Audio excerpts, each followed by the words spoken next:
नमस्कार दोस्तों, मेरा नाम है हेमंत कुमार और मैं आपके समक्ष यहाँ प्रस्तुत हूँ इंग्लिश के बारे में आपसे विस्तार पूर्वक बात करने के लिए।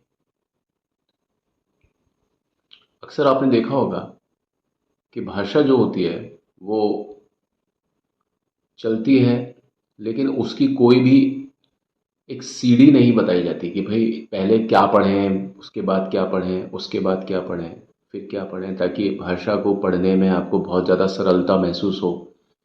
और यही कारण है कि दिक्कतें बहुत ज़्यादा आती हैं हमको, क्योंकि हमको उसकी सीढ़ी नहीं पता होती, हमको इसके स्टेयर्स नहीं पता होते, स्टेप्स सही स्टेप किस तरीके से लिया जाए ताकि हम भाषा को बहुत अच्छे तरीके से प्राकृतिक रूप से समझ सकें। तो चलिए, मैं इसका एक आपके सामने एक विवरण प्रस्तुत करता हूँ, जिससे कि आपको समझ में आएगा कि हमारा जो इंग्लिश का फ्लो है वो किस प्रकार चलेगा।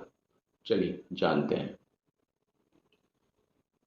अब ये आपका एक है फ्लो ऑफ इंग्लिश ग्रामर, जो मैं आपको बताऊंगा कि हम किस प्रकार पढ़ाई करेंगे अपने इंग्लिश ग्रामर की। तो हमारी जो बात होगी वो कहाँ से शुरू होगी। वैसे तो बहुत सारी ऐसी चीज़ें होती हैं जो कि बहुत छोटी छोटी यूनिट्स होती हैं, लेकिन हम अपनी उन बातों को भी अध्याय में शामिल करेंगे, लेकिन हमारी जो शुरुआत होगी वो होगी, मुझे जहाँ तक लगता है हम लोग डिटर्मिनर्स से शुरुआत करेंगे।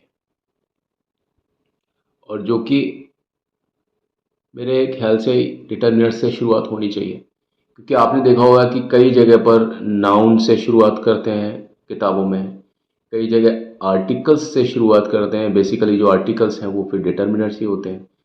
कई जगह पर वर्ब से शुरुआत करते हैं किन्हीं किताबों में, कहीं पर सीधा टेंसेस से ही शुरू कर देते हैं, कहीं पर मैंने देखा है डायरेक्ट इनडायरेक्ट से ही शुरू कर देते हैं किताबों को, डायरेक्ट इनडायरेक्ट से।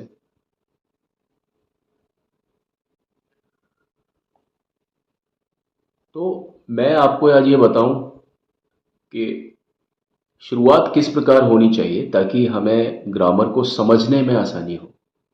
वैसे तो हम किसी भी चीज़ से शुरुआत कर सकते हैं। ग्रामर में जितने भी पार्ट्स ऑफ स्पीच हैं, 8 पार्ट्स ऑफ स्पीच है, तो हम कहीं से भी शुरुआत कर सकते हैं। क्योंकि लोग कहते हैं कि भाई पढ़ना ही तो है, कहीं से भी पढ़ो, वो तो पढ़ाई तो होती है, लेकिन फिर भी एक जो तरीका होना चाहिए वो क्या होना चाहिए ताकि आपको नेचुरल रूप से ग्रामर समझ में आए। सबसे पहले होना चाहिए डिटर्मिनर्स। डिटर्मिनर्स से लगी हुई चीज़ है नाउन। नाउन और नाउन के बाद में होनी चाहिए फिर हमारी पढ़ाई वर्ब की, और वर्ब के बाद में हमारे पास में होना चाहिए टेंसेस, राइट। इसको भी आप वर्ब्स मान सकते हो या नाउन्स मान सकते हो, क्योंकि ये सब वैरायटी है इनकी, ठीक है। तो वैरायटीज हैं, that's why I have written S with them. Tense, अच्छा, टेंस के बाद में या टेंसेस के बाद में यहाँ पर जो बात है आपकी फिर डायरेक्ट इनडायरेक्ट में जाती है, डायरेक्ट इनडायरेक्ट स्पीच। और इधर से फिर आपका एक्टिव पैसिव वॉइस, ठीक है, एक्टिव एंड पैसिव वॉइस।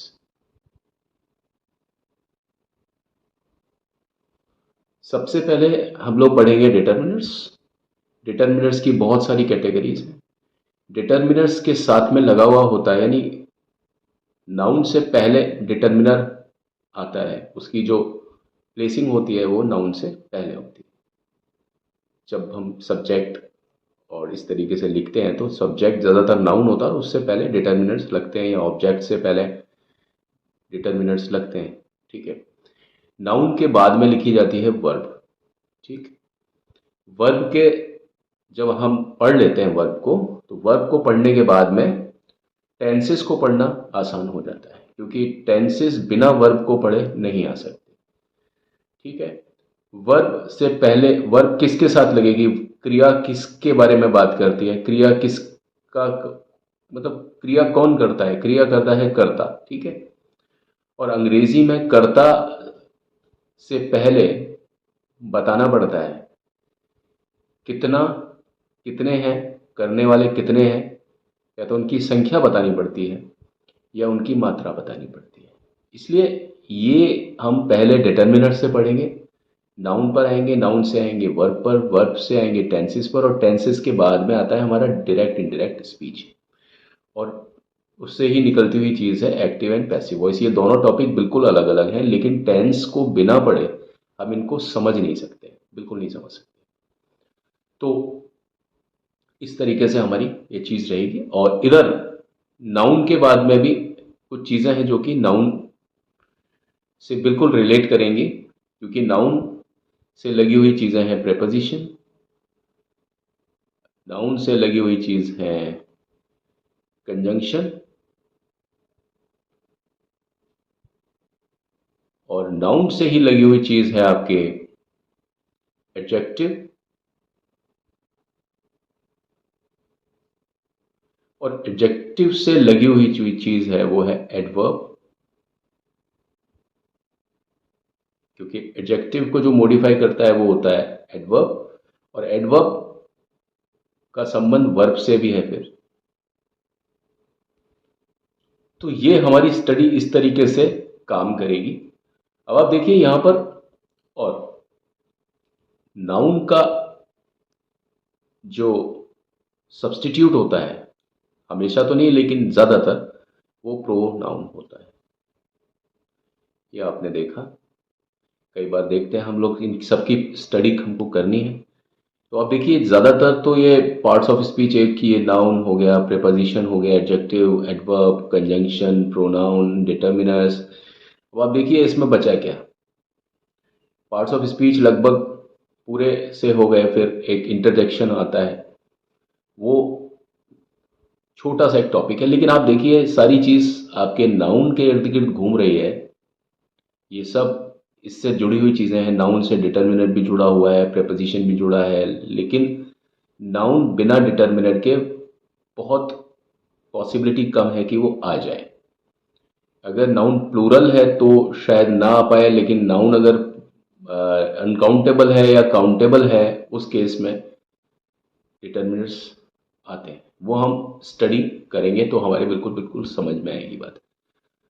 तो हम देखिए टेंसेस को पढ़ेंगे, टेंस को पढ़ने के बाद में हम यहाँ तक जाएंगे, और यहाँ तक जाते जाते अंग्रेजी हमारे हाथ में आ जाएगी। तो हमारा जो ट्री है वो यूं भी चलेगा नीचे की तरफ, डिटर्मिनर से होता हुआ नाउन, नाउन से होता हुआ वर्ब, वर्ब से होता हुआ टेंस, और फिर टेंस जब पढ़ लेंगे तो फिर ये डायरेक्ट और इनडायरेक्ट की तरफ चला जाएगा, और फिर हमारा जो ट्री है वो नाउन से राइट और लेफ्ट की तरफ भी निकलेगा। तो हमारी जो पढ़ाई है वो वर्टिकली भी होगी और हॉरिजेंटली भी होगी, हॉरिजॉन्टली भी होगी और वर्टिकली भी होगी, ताकि हमें पढ़ने में आसानी हो जाए।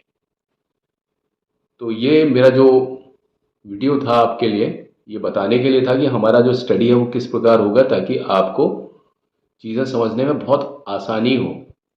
एक अगर कोई हाथी है, मान लीजिए अगर कोई हाथी है, मेरा ड्राइंग इतना अच्छा नहीं है, बिल्कुल नहीं है अच्छा, अगर मान लीजिए कोई हाथी है और हाथी की टांगें और हाथी का पूरा शरीर, हाथी का पूरा जो उसका बॉडी है, वो अगर हम पढ़ने के लिए, मतलब हम उसको पकड़ने के लिए बैठे तो हमको क्या करना चाहिए, हमको सेंटर से पकड़ना चाहिए हाथी को, बीच में से तो हम पकड़ ही नहीं सकते। कोई चीज़ बहुत लंबी चौड़ी है उसको हम बीच में से नहीं पकड़ सकते, कोई बहुत लंबी चौड़ी चीज़ है और बहुत ज़्यादा हमारे लिए महत्वपूर्ण चीज़ है तो उसको हम किनारे से पकड़ेंगे, या हम उसको ऐसी जगह से पकड़ेंगे जो हमारे लिए पकड़ना आसान होगा।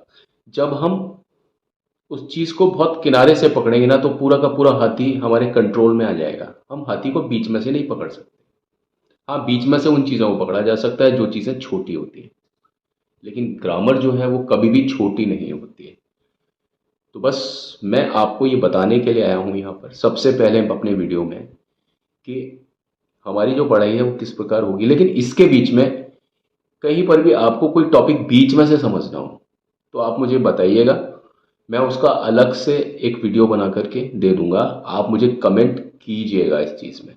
तो आज की वीडियो में बस इतना ही, इस उम्मीद के साथ में कि आप मेरी बात को समझ पाए होंगे और हम नए यूट्यूबर्स जैसे आप ही लोगों का एक सहारा होता है कि आप हमें समझें और उसको लाइक, शेयर और सब्सक्राइब जरूर करें अगर आपको लगता है कि वो आपके काम की चीज़ है और आपके दोस्तों के काम की चीज़ है। तो इसी उम्मीद के साथ में अभी मैं आपसे विदा लेता हूँ। अगले वीडियो में आपको मैं क्रमवार तरीके से डिटर्मिनर से हम लोग शुरुआत करते हुए दिखाई देंगे।